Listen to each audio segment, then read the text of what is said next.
Maagang inani ng ilang magsasaka ang kanilang mga pananim na mais bago ito tuluyang matuyot dahil sa El Nino. Narito ang report.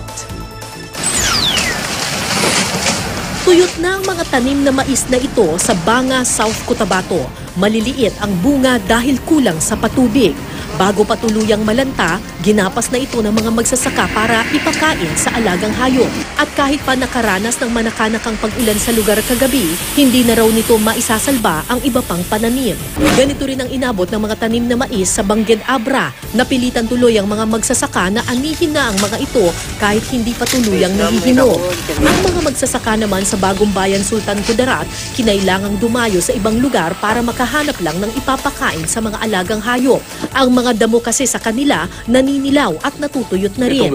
Bukod sa mga tanim na palay at mais, damay rin sa matinding init ang mga alagang manok, baboy at isda sa bayan ng Paracelis sa Mountain Province. Sa tindi ng pinsala, dumagdag ang Paracelis sa listahan ng mga lugar na nasa state of calamity na. Nakatakdang magsagawa ang Department of Agriculture ng cloud seeding sa mga apektadong probinsya.